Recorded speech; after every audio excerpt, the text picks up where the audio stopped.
सलाम इंडिया, सलाम दोस्तों। मैं हूं यूसुफ अंसारी।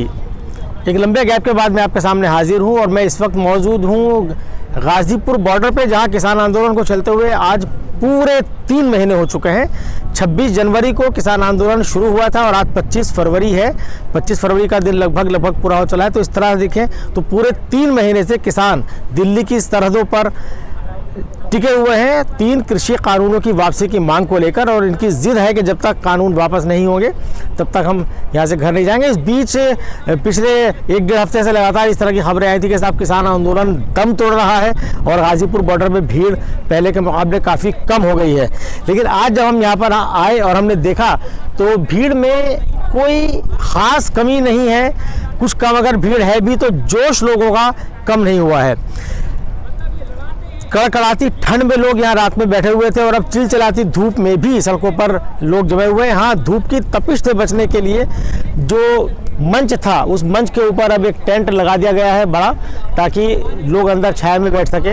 लगातार आप यहाँ देख रहे हैं तंबू लगे हुए हैं। इन तंबुओं के अंदर लोग बैठे हुए हैं धूप की तपिश से बचने के लिए। और यहाँ बदस्तूर भाषण जारी है। किसान आंदोलन के खिलाफ जो हुंकार है वो जारी है। लोग आ रहे हैं, अपनी बात कह रहे हैं, गीत सुना रहे हैं और जिस तरह से भी विरोध हो सकता है शांतिपूर्वक तरीके से वो विरोध कृषि कानूनों का चल रहा है। इस बीच जो फोकस है आंदोलन का वो दिल्ली की सीमाओं से हटकर उत्तर प्रदेश, हरियाणा, राजस्थान और पंजाब के गांव देहात में हो गया है। उत्तर प्रदेश में हर रोज़ कहीं ना कहीं किसान पंचायत, महापंचायत हो रही है। किसान संगठन पंचायत कर रहे हैं, राजनीतिक दल कर रहे हैं। राष्ट्रीय लोकदल जिसकी राजनीति ही किसानों पर आधारित है, उसकी तरफ से पंचायतें हो रही हैं। प्रियंका गांधी जो कि उत्तर प्रदेश की इंचार्ज हैं, उन्होंने एक मुहिम छेड़ी हुई है। हर रोज़ वो कहीं ना कहीं पंचायत करती हैं। अभी सहारनपुर में उनकी पंचायत थी, फिर मुजफ्फरपुर में हुई, बिजनौर में हुई और कल ही मथुरा में हुई है। जिस लेवल पर प्रियंका गांधी इस आंदोलन को लेकर गई हैं और जिस तरह से पंचायतों में जाकर उन्होंने किसानों के साथ अपने आप को जोड़ा है और पार्टी का एजेंडा समझाया है, वो याद दिलाता है कि किस तरह से प्रियंका गांधी कांग्रेस के लिए इस आंदोलन के बहाने अपनी खोई हुई ज़मीन को वापस लाने की कोशिश कर रही हैं। कितनी कामयाबी मिलेगी ये तो चुनाव के नतीजे बताएंगे, लेकिन जिस तरह से कांग्रेस की पंचायतों में वहाँ भीड़ जुट रही है वो पता चलता है कि कांग्रेस को एक अच्छा रिस्पॉन्स किसान दे रहा है। इधर जब से महापंचायतें शुरू हुई हैं हरियाणा में, पंजाब में, और पंजाब में तो स्थानीय निकाय के चुनाव हुए हैं, वहाँ जिस तरह बीजेपी का सुपड़ा साफ हुआ है, उसके बाद ये खतरा पैदा हुआ है बीजेपी को कि उत्तर प्रदेश में और हरियाणा में भी जो जाट एक वोटर है बीजेपी का, कोर वोटर बन के उभरा है 2014 के चुनाव में, उत्तर प्रदेश विधानसभा 2017 के चुनाव में और 2019 में लोकसभा के चुनाव में, वो जाट वोटर बीजेपी का खिसक सकता है। उसके बाद से बीजेपी की बेचैनी काफ़ी बढ़ी है। सुनील बालियान जो कि मुजफ्फरनगर से सांसद है, जिन्होंने अजीत सिंह को वहाँ से हराया था, उनके भी बोल बिगड़े हैं। उनके खिलाफ लोगों ने धरना दिया, उन्होंने लोगों के साथ बदतमीजी की। कुल मिलाकर के इस खतरे से जो पैदा हुआ है कि भाई किसान जो एक मजबूत वोट बैंक बन के उभरा है बीजेपी का 2014 के बाद से पश्चिमी उत्तर प्रदेश में खासकर, वो इस किसान आंदोलन की वजह से बीजेपी से दूर जा सकता है। तो बीजेपी ने की तरफ से फिर इस तरह की कोशिशें शुरू हुई हैं कि कहीं ना कहीं पोलराइज किया जाए, हिंदू मुसलमान में बांटा जाए। लेकिन ज़मीन पर जो देखा जा रहा है वो ये है कि अब इस आंदोलन को हिंदू मुसलमान के बीच में बांटना एक बहुत बड़ी चुनौती बीजेपी के लिए है। इसके बीच में बीजेपी ने राम मंदिर का चंदा अभियान शुरू किया है। चंदे के नाम पर जगह जगह माहौल को सांप्रदायिक बनाया जा रहा है। मुस्लिम इलाकों में विश्व हिंदू परिषद और बजरंग दल की टीमें लाउड स्पीकर पर प्रचार करके अग्रेसिव तरीके से काम कर रही है। तो ये कहीं ना कहीं कोशिश है। लेकिन पश्चिमी उत्तर प्रदेश में जाट मुस्लिम एकता जो कि एक जिताऊ राजनीतिक समीकरण भी है, उसकी मजबूती फिर दिखने लगी है। और ये वोट में कितना कन्वर्ट होती है, वोट को किस तरह, चुनाव को किस तरह प्रभावित करेगी, ये देखने वाली बात होगी।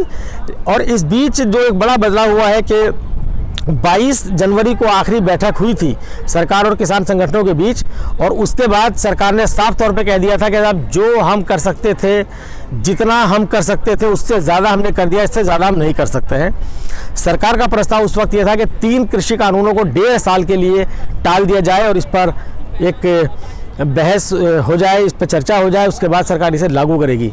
कुछ लोगों का मानना यह है कि किसानों को उस वक्त सरकार की बात मान लेनी चाहिए थी, क्योंकि अगर उस वक्त सरकार 1.5 साल के लिए कानून टाल देती तो फिर 1.5 साल बाद सरकार की हिम्मत नहीं होती उन कानूनों को दोबारा से लागू करने की, कि यहाँ किसानों से गलती हुई, कुछ जानकारों का मानना है।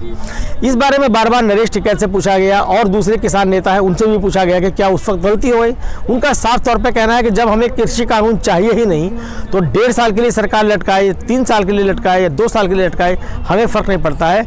हमारी जो मांग है, इन किसानों की जो मांग है वो ये है कि तीनों कृषि कानून पूरी तरह वापस हों, एमएसपी की गारंटी वाला कानून बने और उसके बाद वो कई और विधेयक गिनवाते हैं जो आने वाले हैं, जो विचाराधीन है। बिजली से जुड़ा हुआ कानून है, बीजों से जुड़ा हुआ कानून है। बिजली कानून पर तो खैर पिछले 1-1.5 साल से कई राज्यों में विरोध चल रहा है। ये अलग बात है कि मीडिया उस विरोध को कवर नहीं कर रहा है, उसकी आवाज़ जनता तक नहीं पहुंच रही है, लेकिन किसानों ने उसे अपने आंदोलन के एजेंडे में रख लिया है।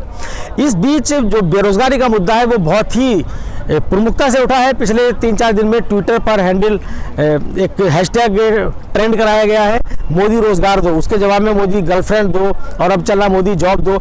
और ये ट्रेंड कराने का जो है तो इससे पता चल गया है कि सरकार के लिए सब कुछ इतना आसान नहीं है जितना कि सरकार समझ रही है, और जितना किसान आंदोलन को जो तरह तरह की बातें हुई कि सब पाकिस्तानी बैठे हैं, खालिस्तानी बैठे हैं और इसको बदनाम करके ख़त्म करने की जो कोशिशें हुई, उन कोशिशों में कामयाबी नहीं मिली है। और अब बेरोजगारी का मुद्दा जिस तरह किसान आंदोलन के साथ जुड़ के उठा है, ये इस आंदोलन को मजबूत कर रहा है और सरकार के खिलाफ एक माहौल बनाने में देश भर में एक बड़ी भूमिका निभा रहा है।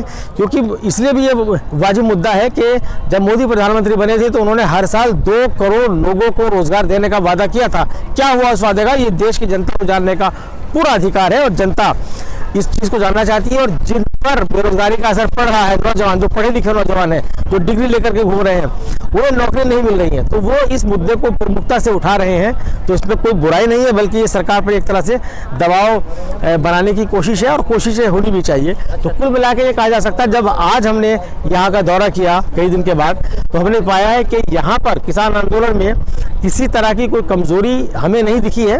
लोग यहाँ पर मौजूद हैं, उनका जोश पहले के मुकाबले बढ़ा हुआ है। और इस बीच अब ये जिद पक्की होती जा रही है किसानों की, साहब जब तक ये कानून वापस नहीं होंगे तब तक किसान यहाँ से छोड़कर जाने वाले नहीं है। तो फिलहाल मैं विदा लेता हूँ, इस चर्चा को यहाँ मैं खत्म करता हूँ। फिर हाजिर होंगे इसी मुद्दे पर कुछ और अपडेट के साथ। तब तक के लिए इजाज़त दीजिए। जय हिंद, जय भारत।